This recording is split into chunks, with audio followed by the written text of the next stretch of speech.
So today we're going to take a look at the Hero Hunk.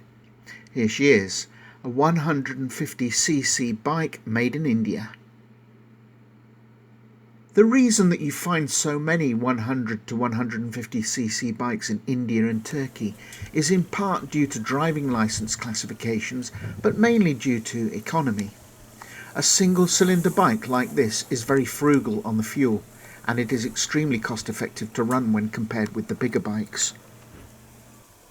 The Hero Hunk motorcycle is a good performer in the 150cc segment. It has some impressive new design features. It has an air-cooled single-cylinder 4-stroke OHC powertrain engine which generates a top power of 14.4 PS at 8,500 RPM, and it develops a peak torque value of 12.85 Nm at 6,500 RPM. The bike has improved stability and control with advanced latest suspension system. The dynamic braking system of the Hero MotoCorp Hunk is useful for instant braking and deaccelerating and controlling the bike in the event of high speed. I say that candidly because it doesn't really reach much of a high speed. The bike is ideal for daily commuting and reasonable on longer rides. When I say reasonable, to be honest, anything over an hour and you really do want to pull up for a break. With its sturdy looks and strong build quality, it comes into its own on secondary roads and windy lanes. The Hero Hunk is made by Hero MotoCorp and essentially a Honda copy. The Hero Corporation of India is one of the world's largest producers of motorcycles, and yet most people in Europe or the USA would not recognise the name. Having been launched in 2007 with a rear drum brake, it had an option for a rear disc, which this one has. This later became the norm. The engine is the same engine as used in the Honda Unicorn. The chain cover on the Hunk is a nice touch. On dusty hot Turkish roads during the summer, the chain is going to need a lot of maintenance, but being covered like this means that you can run it without any trouble for longer periods.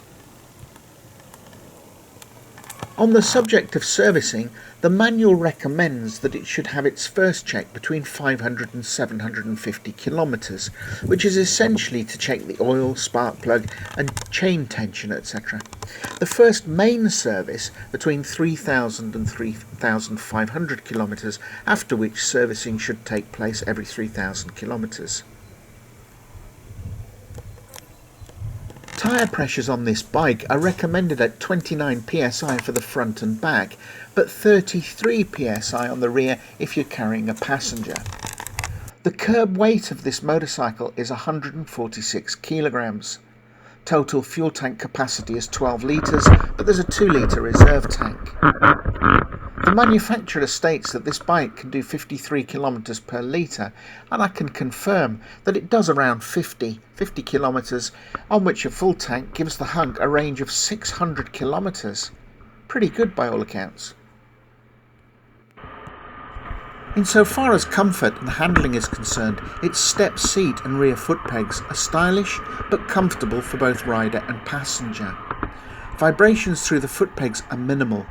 The gas-charged rear shock absorbers are adjustable and help to give a good ride. Under the seat you have a small space for your toolkit and documents. With its 149cc engine, the advanced tumble flow induction technology was designed to reduce emissions and fuel consumption. With its semi-digital dashboard, rigid exhaust cover and front and rear disc brakes, it looks pretty good. The tubeless tyres and contoured visor are standard.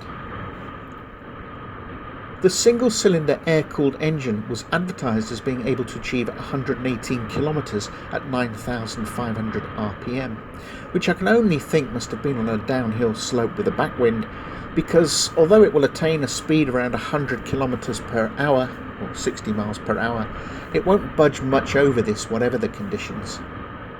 Still, this is ample enough for most commuter bikes.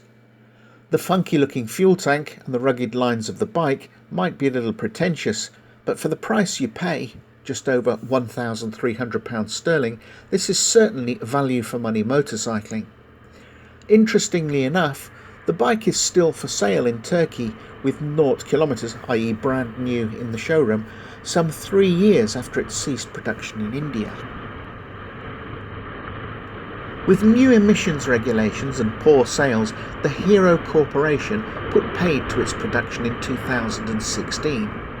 These bikes were still being sold in reasonable numbers throughout 2017 in Turkey. This particular one was registered on Turkish roads in May 2018.